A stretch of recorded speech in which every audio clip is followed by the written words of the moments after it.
You're listening to Coach Mike on the mic. Let's talk hoops. A podcast that brings hoop fans together and their stories to life. Coach Michael Herrera is a Texas high school basketball coach with 3 state Final Four appearances and a lifelong fan of the game. He'll sit down with coaches, players, and fans to share stories, game perspectives, X's and O's, and lessons learned along the way. Now, let's talk hoops. 5, 4, 3, 2, 1.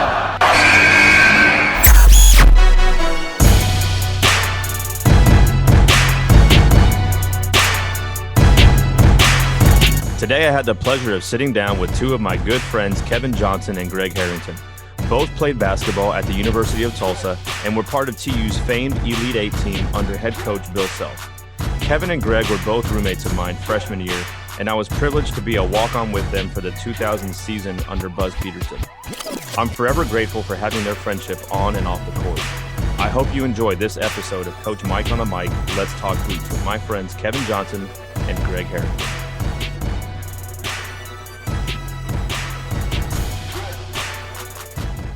Oh yeah, what's up, KJ? What's going on with you? How you doing? Doing all right, man. Long time no see. When's the last time you guys talked? It's been years. I can't remember the last time we talked. I haven't talked with a whole lot of players, like Marcus Ledoux, my own roommate as well. Yeah. I talked with him a couple times, but that's, yeah. I got Good to see you, Greg. It's good stuff, man. It's good stuff. It's funny. Outside of college, nobody calls me KJ. On college, nobody called me Kevin. Nobody called me Kevin on campus. But now when I hear KJ, I was like, oh, yeah, I forgot that. Nobody calls me KJ. Flashback, huh? Yes, indeed. Yes, indeed. That's crazy, man. Well, that's good stuff, man. Well, hey, let's get into it, man. First of all, I just want to say thank you guys for jumping on here. But welcome to the show, guys, and thank you for joining me today. Thanks for having me. It's good to be here.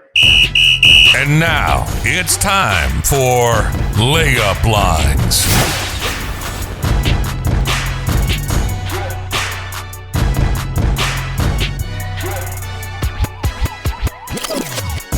Great deal, man. Well, hey, so the first thing I like to do with my podcast, man, is do what I call layup lines, just like, straight up basketball game, right? Like you got to go to both ends. Both teams are warming up and you're kind of feeling out the other team. So that's what we're going to do here today and ask each other's a series of questions just to kind of give our audience a chance to get to know us a little bit. So I'll start and I'll ask you guys the same questions. So Greg, first one for you, man.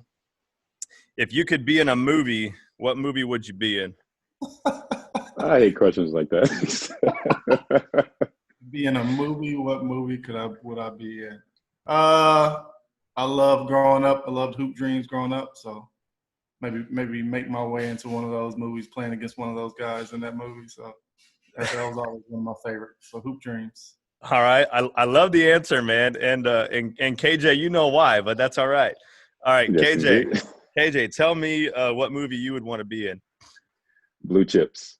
Blue Chips. They had a ton of, you see all those good players in there. So y'all are both going with going with the basketball movies, man.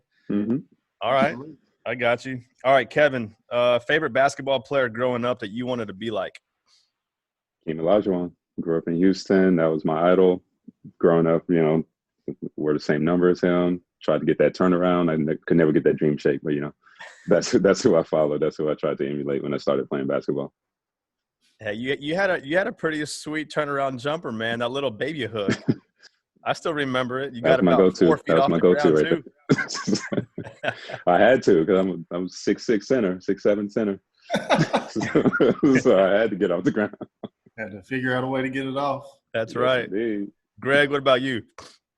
Oh, Magic Johnson, greatest player of all time, in my opinion. It's all about winning and getting his teammates involved. And I just from the moment I saw him when I was a kid, he attracted me to the game, Are you a diehard Lakers fan or just a Magic fan?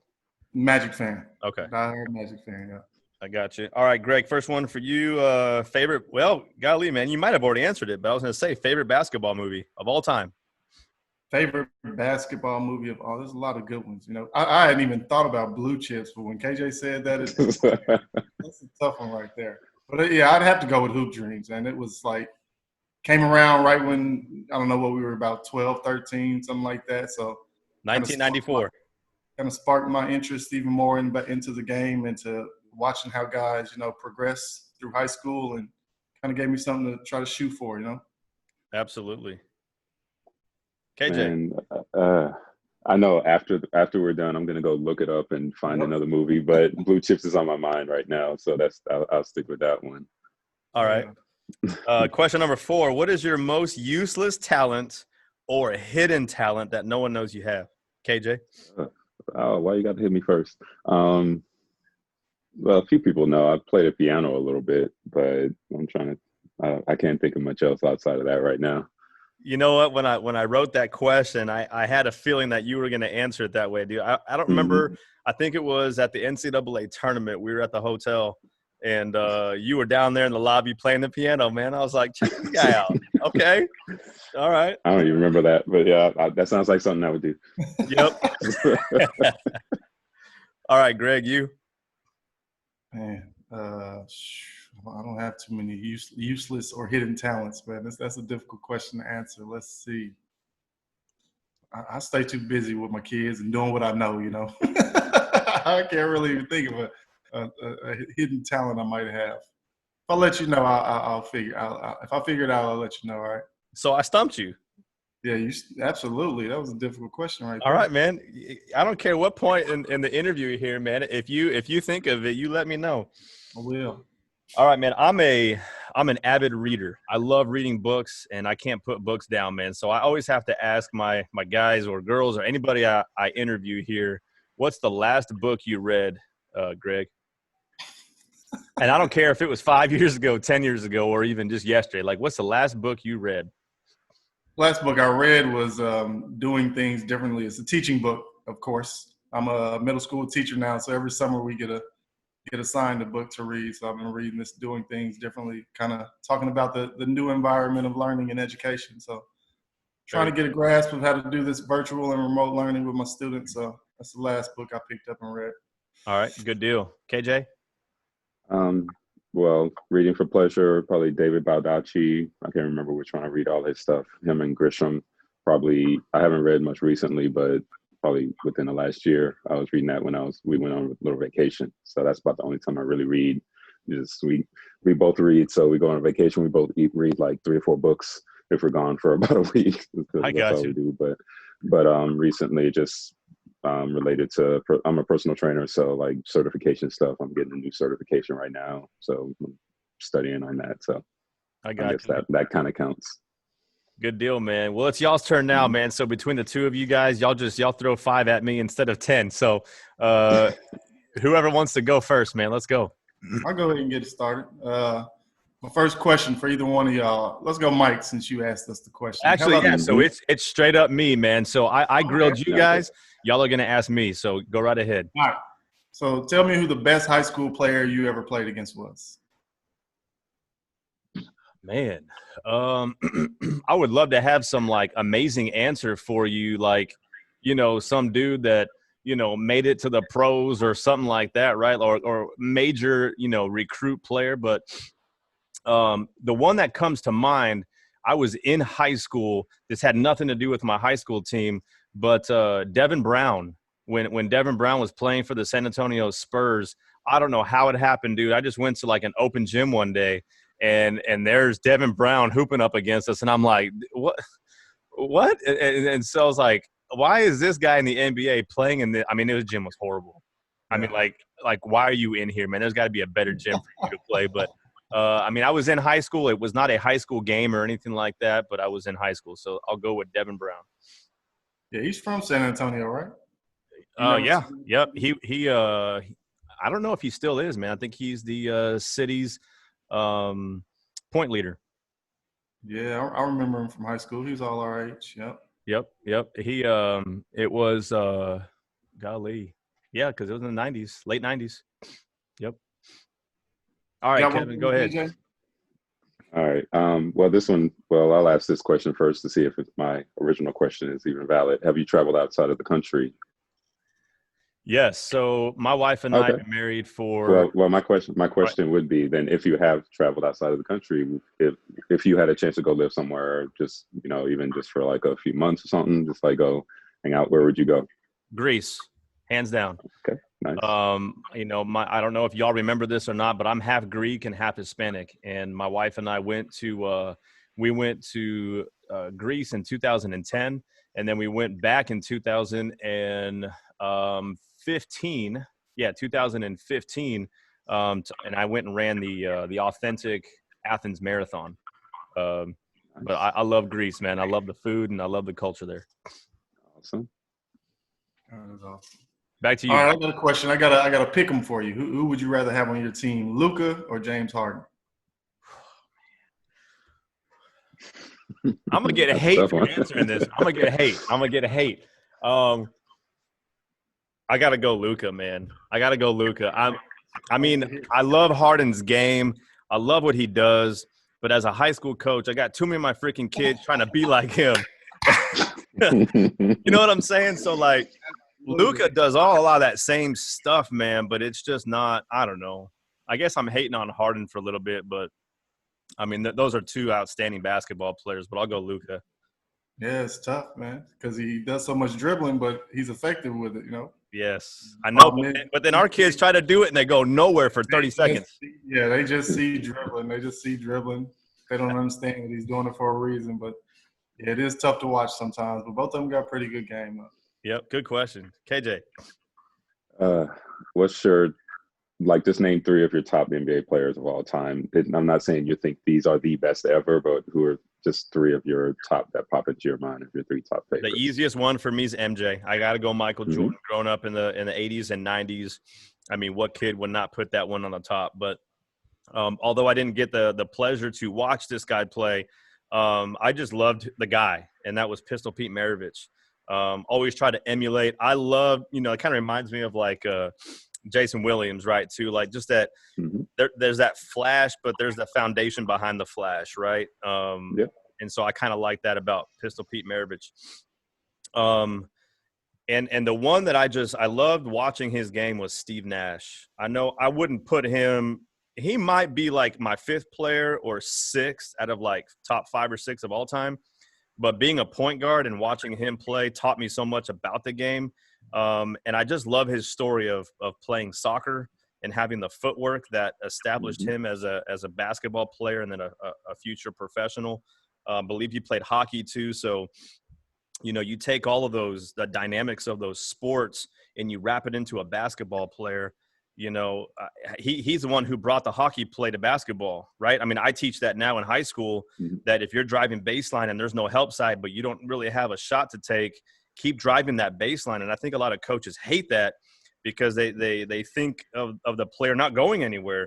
But when you go behind the basket like you do in hockey, that opens up the court for so many dishes to people like you, KJ, and you throw it down and you dunk it. So, I really like Steve Nash up there on my top 3. Nice. All right, Greg, last one, man. One more. Yeah. My last one kind of went with the first question KJ had, but what is the favorite city or city you've ever visited anywhere in the world? Since I already talked about Greece, I'll tell you what, my wife and I, when we went to Europe, we went to a little place in Italy called Bellagio. And most people, relate Bellagio to the hotel in Las Vegas, right? Yeah. But that's where it comes from. It comes from Bellagio, Italy. So like, it's so beautiful. It's picturesque. It's right there on Lake Como, where a lot of villas and mansions are. It's just absolutely breathtaking. And it's on a lake, and there's really not much to do but just walk around and enjoy the scenery and walk on these magnificent, villas. But it would either be that or Santorini, Greece. Good questions, man. Well, hey, we'll come back to that in just a little bit. When we get through kind of our questions, I'll actually stop and pause, and we'll do a quick little halftime show. And I'll do a quick rapid-fire question with you guys. But let's go ahead and get started, man. So, obviously we know each other, and through social media, there's going to be a lot of people that I'm hoping and praying that will tune in and listen to this episode. But for the viewer that doesn't know the two of you, I'd like for you guys and whoever wants to start first, go ahead and just kind of let our audience know, like let us know a little bit about your childhood, where you grew up and kind of how basketball, came into your life. AJ, you can go ahead and go first. All right. Oh, wow. Okay. I'll try not to give the super long version, but grew up in Houston, Texas, born and raised there. I started playing organized sports, organized basketball at 11. And, before that, maybe played driveway basketball in kids' neighborhood, nothing too serious. And even then, I was the most uncoordinated kid you'd ever seen. I would fall for no reason all the time, just be flopping around half the time. But, and another thing, I was homeschooled from the 4th grade all the way through college. So I'm one of the first homeschoolers to get a Division I scholarship. I'm the first one to play in a tournament and all that kind of stuff. So that's something that not a lot of people might know. Did well throughout high school, went through all the camps. Adidas camp was a big one. I got to play with a lot of future NBA players there. And that opened up my eyes to what's really going on out there as far as the talent level. I got recruited by a lot of schools. I wanted to get out of the state, but I didn't want to go too far away. So that kind of ruled out the different coasts and all that. Wanted to, coming from a homeschool background, it seemed kind of daunting to go to like a big state school where you have hundreds of kids in the classroom and things like that, going from when I was just at. So I was looking at private schools, and Tulsa was just a perfect fit. I didn't want to go to a program that was trying to rebuild at that time and use me as a rebuilding tool. I wanted to go to a program that was somewhat established and that I could join in. So, Tulsa just checked all those boxes. And Bill Self did a good job recruiting. At that time, he was also, Billy Gillespie was the main guy talking to me. And had a great experience there. To this day, I say, Bill Self, he's in the coaching Hall of Fame already. So he's by far one of the better coaches I've been coached by. Greatly respect what he was able to get out of that team, and just a lot of the life lessons that I took a lot of life lessons from those first few years in college, even that I use today. Some of the principles that were learned that were used to be successful, and I teach and preach all of those same principles just in life. So I had a great experience in terms of that and success, and was able to go play overseas. I played overseas for 7 years. I've lived in like 6 or 7 different countries. I've been to 15 different countries, so I've got to see a lot of the world throughout that time. And now I'm a personal trainer and also a massage therapist, where I focus on corrective, so exercise and also methods for massage. So most of the people I deal with are with injuries and things like that.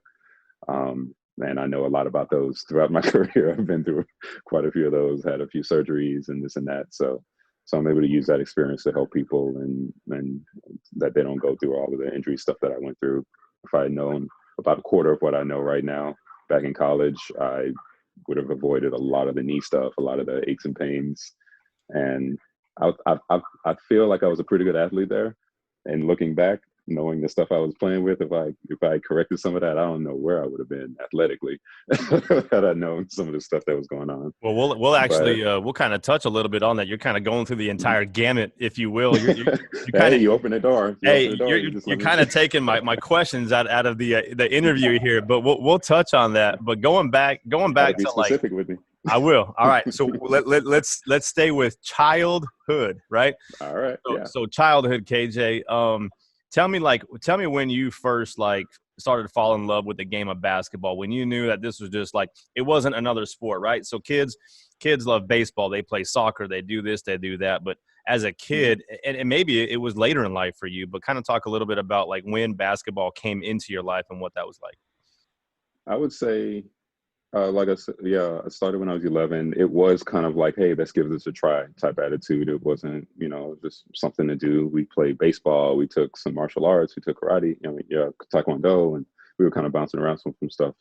I would say 13, 14, that's the time where it's like, you know what, I really like this. It looks like I might be able to do something with this. And I'm really, that's when it became I guess you could say it became real and really focused on that. And that was it.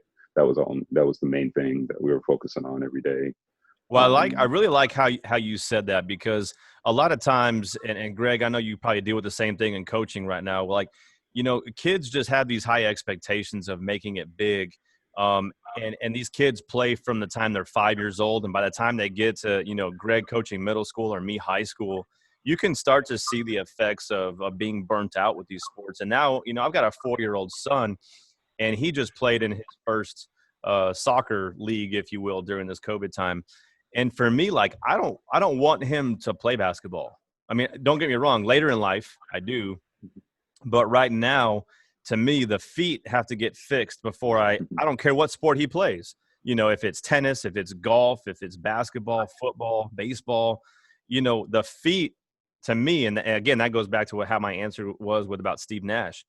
You've got to have the right footwork, and I don't care what sport you play. So for me, I want to be, a soccer dad, if you will. And you kind of said that, your development into the love of the game of basketball really didn't happen until almost your teenage years. So that's really good to hear. Again, our audience, they don't know you guys, but we're talking to a Division I, highly recruited basketball player talking about how it doesn't have to be from an early age. It can be later in life. So thanks for sharing that. Greg, what about you, man? Talk to me a little bit about your childhood, where you grew up, and what your kind of family situation was and your upbringing. I grew up in the Dallas area. I was born in Columbus, Ohio. My parents moved here when I was about 3 years old, and come from a pretty big family. I've got 4 brothers and 1 sister. And growing up, my dad was into baseball, so that's kind of what me and my brother. I've only got 1 brother that's close in age to me. He's 2 years older, so we were drawn to baseball. I'm talking about like when I was 5, 6, because my dad loved it, so we were always watching that. And then moving to Texas, got real big into football. Like I say, I remember seeing Magic Johnson hit that hook shot against the Celtics in the finals, and that was the first time I really remembered watching a basketball game when I was a kid, and that's when I fell in love with Magic Johnson. But I didn't really fall in love with the game. I just go play it with my brother every once in a while. But mostly growing up, football was what I was trying to play, because I had an older brother I had 2 older brothers actually who were pretty good at it. So I was looking to be a quarterback or something like that. It wasn't until I got to middle school and kind of got exposed to all kind of different sports and different kind of people who were into different things. I never heard of AAU or anything until the 7th grade. And one of my friends in middle school went to an AAU tournament the summer after 7th grade, came back home with a booklet showing me all these kids from all over the country. There's 8th graders that are 6'8", 6'7", and it's just like that was really an eye-opener. And that's really when I started to take basketball seriously. My high school football team wasn't too good, so I wasn't interested in playing football and losing. I knew I'd probably have more of a positive effect on the game if I was to play basketball. So about 8th grade is when I really put all my energy into the game of basketball and started to try to set goals for myself and take it seriously. Good deal. Thanks for sharing, man. So let's talk a little bit. KJ, we're going to kind of go back a little bit here. You kind of addressed it a little bit, but let's talk about your high school hoops journey. So talk a little bit about like the progression, right? Like where you were your freshman year versus sophomore, junior, and senior. I know you kind of have a unique story being homeschooled. Talk about the highs and the lows. Maybe address a little bit of the recruiting process. Like what are some of those schools that started recruiting you? Like when was that? Was it your senior year? Was it your sophomore year? So on and so forth. And then kind of like a little bit about, I think our listeners, if they're young, basketball players, they kind of need to know, and just be honest, be vulnerable by answering this question too, is when you're talking about your high school hoops journey, talk a little bit about like your work ethic. Like what did you do? Were you a guy that woke up at 5 o'clock in the morning and took the train and you went to the gym and you worked? I mean, like tell your story. What did you do? Nowadays kids have trainers. Like everyone has a trainer now, and I'm a trainer myself, right? But to me back then in the 90s, I don't ever remember, like you just went to the park and you hooped. Like you didn't, and you learned not from a trainer, but by that guy that you were guarding that was 5 years older than you. You know what I'm saying? Like that was my trainer, So kind of wrap that up again, KJ, just talk a little bit about your high school journey and specific details about maybe the recruiting process and what you did to get to where you got to before you went to Tulsa. Okay. Yeah. Yeah. We started high school. Like I mentioned before, it was around the age of 14 or so that it started getting real. I guess you could say I started getting serious about it and seeing that I was pretty good at that time for my age. Freshman year, yeah, we had the homeschool team. We operated as a private school. So we had a homeschool organization. It's called HCYA, Homeschool Christian Youth Association. It's still going on now in Houston. At that time, it was still pretty new when I joined in with them. But they had been going a little bit, and it grew, and I grew with it. And we had several guys. We played from 14 all the way through high school with the same group of kids, pretty much. And of course, people joining in along the way. We started being really, I guess you'd say, competitive. I would say about my junior year, as far as just in Houston schools, we started getting on more schedules, playing bigger teams, bigger programs, and actually holding our own. We've ruined a couple of homecomings for a couple teams that thought they were going to play the little homeschool kids and mop the floor with this. My senior year, we were ranked, I think it was like top 3 in Texas for private schools, because we went to a big tournament in San Antonio and won it, beat one of the top ranked schools in the state at that place. So like, we were no pushovers. We had some good players, and it helped that we had played together so long. Yes, I did the AAU. That was my first really view into the full basketball world when you're talking about around the country, to see the type of talent. I never forget going to Chicago, playing against Corey Maggetti's team. And I'm 16, and he's over there windmilling, and he was Mr. Basketball that year in Chicago. And I was like, wow, look at this guy. But that's, it's important to go to those type of events, to play against, like you said, you learn from the guy 5 years older than you at the park. You want to go play up. And my first AAU team, I'm a sophomore, I'm 16, and we're playing the age group above us. Like, our coach purposefully scheduled us. So we're playing against Rashard Lewis's team, as a 16-year-old, and, they're loaded with him. And so, but that's great experiences. I've learned a lot, and that made me a better player to see that and know what I'm up against, I guess you can say, and the type of things I need to work on and build up. Got to go, like I mentioned before, I got to go to the ABCD camp, the Adidas camp. I don't even know if they still do it now. That was a bigger eye opener, because now, just name it. They were still talking about Tracy McGrady the year before when he did his dunk from the free throw line, and they were still talking about that when I was there the next season. Vincent Yarbrough was my roommate. He played at Tennessee and went on to play in the NBA a little bit, and I ran across him overseas. But that's some great opportunities to play against the top high school talent in the country, and really that got me on the map as well. Like, just to get seen there and start getting a little bit more recruiting letters and things like that. I would say one of the biggest bumps in my recruiting, I think I was going into my junior season, I believe. It was like a spring little tournament or something like that. So it was a team tournament. And we played against a team that had a big time recruit that Cincinnati was going after, apparently, the big man. And our team, we smashed them. And then I had one of the best games I've played in a while. And I had one of the better dunks I had in a while. Then there was a time we played 3 games in one day. The next game we play, I think I had 23 points in that first game. The next game I had like 14 rebounds and like 10 blocks, and then like 15 points. And then I see, in that game, there was a scout from the TCU, because we're right there. We were in Dallas. The next game, the head coach for TCU was walking in, so he basically called him. He's like, "Hey, you need to come see this guy." But that put me on the map, and as soon as about the next week, I was getting recruited by Cincinnati. So I guess they were there watching it. So that got me on the map as well. But just taking advantage of those opportunities when scouts are on. Yes, you want to play hard all the time, but those are the times where you have a chance to get seen. And that's what those environments are for, and for the scouts to come and check you out, but also you can use it to get good experience and get your name on the map, get your name on a list, and then you just still have to keep on putting that hard work and everything. Like I said before, I was recruited by 30, 40, 50 schools probably. Not all of them were top D1 or anything like that. just about every school in Texas, yes. But I wanted to kind of get away from home, but not too far away. So Tulsa fit that bill. But like I said, all the other things, a smaller private school. The education there is top notch, of course. So that was great.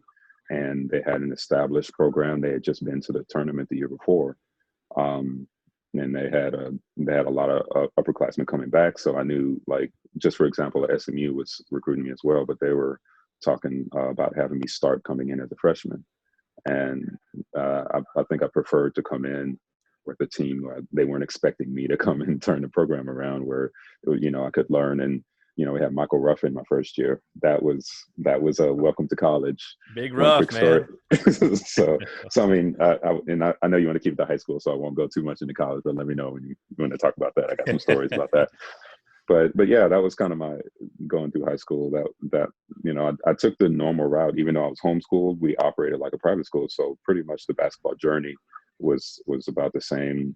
We practiced like maybe 4 times a week. We had to use a junior college that was, it was a closed junior college, but they had the gym access. So that's what we used as our home court. That's what we went to practice.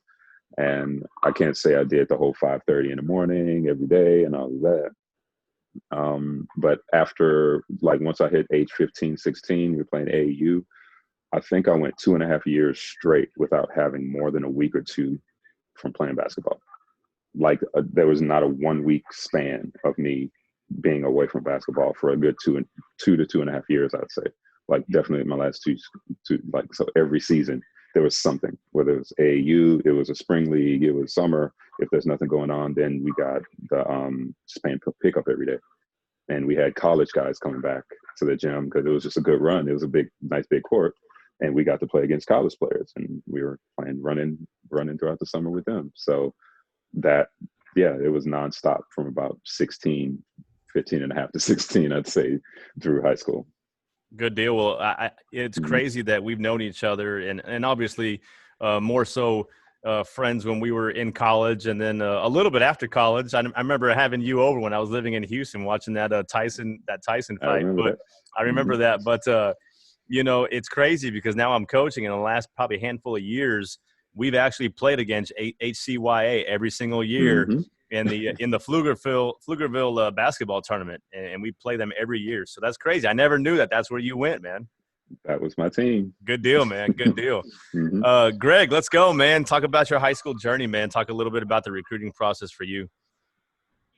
I went to Newman Smith High School here in Carrollton. It wasn't really big on basketball, but I was fortunate to experience being around a big-time recruit. My freshman year, I came in, and we had a guy named Glendon Alexander. He was 2 years older than me. He was McDonald's All-American, everybody's All-American.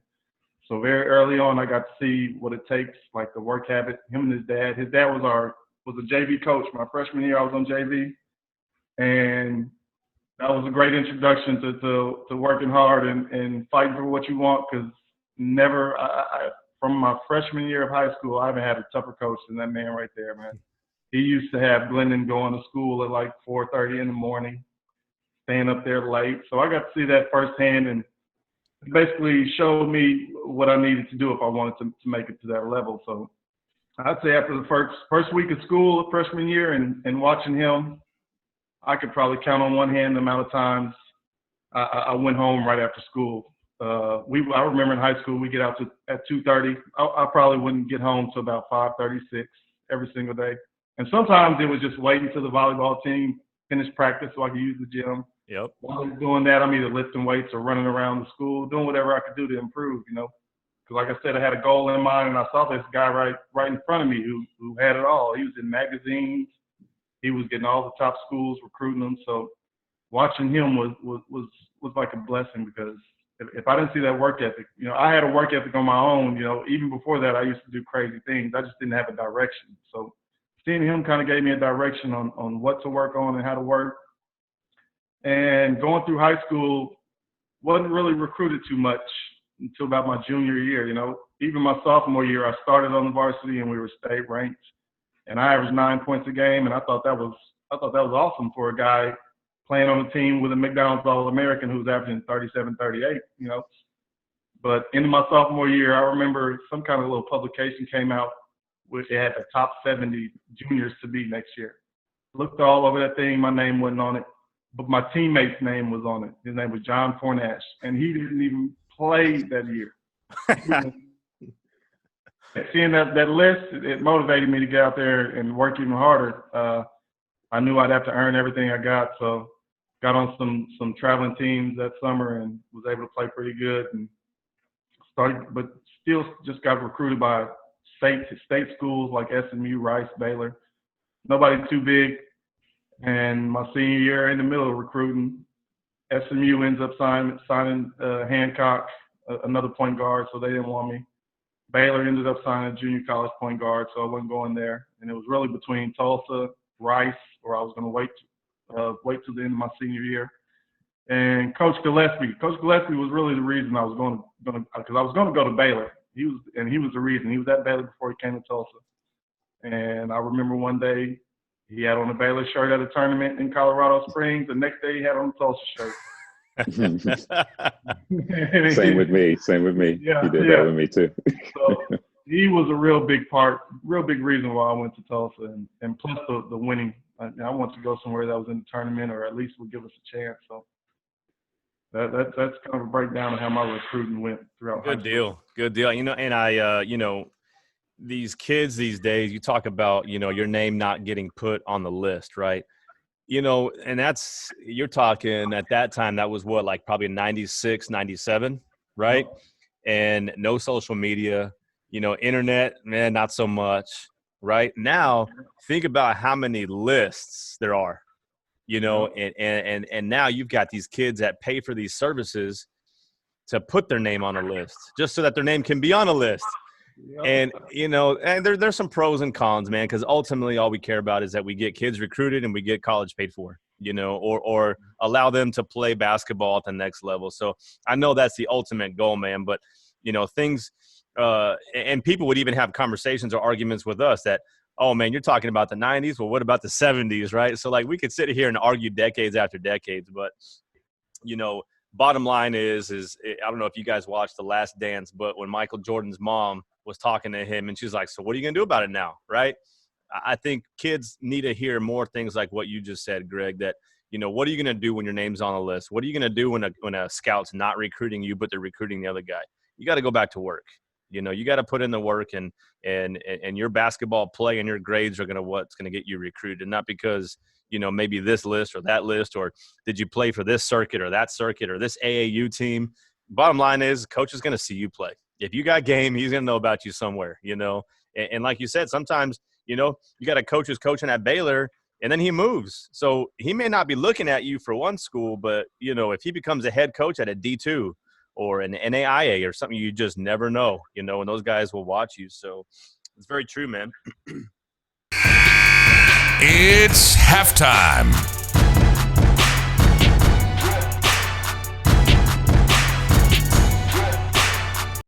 Well, let's take a quick little break here, and I'll ask you guys a series of questions. So it's our time for our halftime show, if you will. Greg, favorite food? Favorite food. Oh my God, I'm sounding like an old man. Right now it's just salad and fruit. That's all I really eat. So I'm trying to keep myself in halfway decent shape, but I'll still love pizza. Pizza will never leave me. But all right. Right now I've been eating a whole lot of fruit, a whole lot of apples, a whole lot of KJ, favorite food?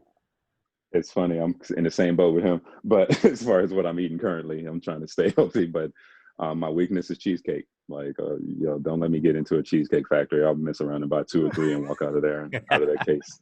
So I stay away from there. All right. I go there like once every quarter, maybe. So.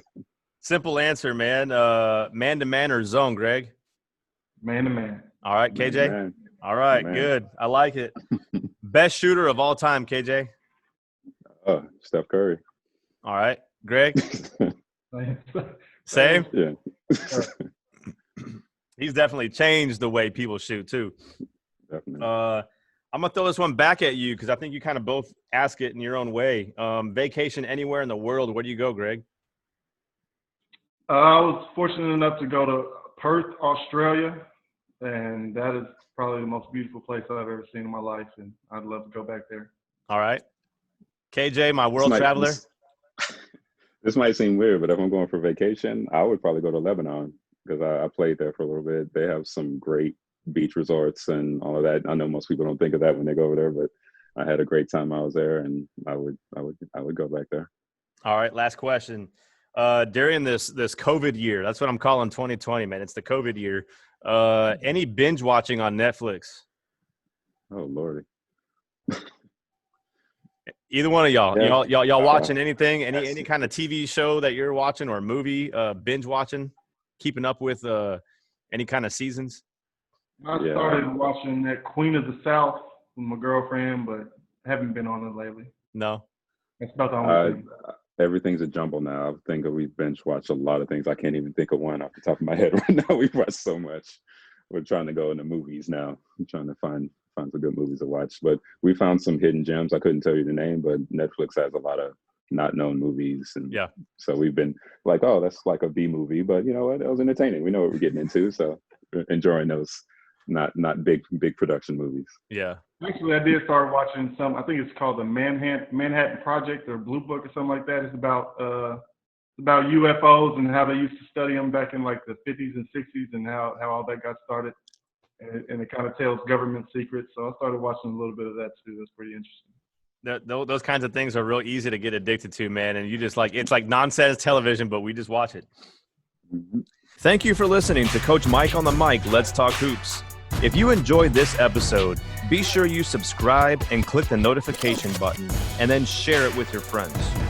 If you're so inclined to do so, would you please rate and review this podcast so that I can help grow this community of listeners? I hope there was something that you heard today that entertained you or connected you to the game of basketball. If you'd like to be a guest or know someone who would be a great guest on the show, please comment below or reach out to me on any of my social media platforms. Until the next time we meet, the ball is now in your court. Be someone's champion today.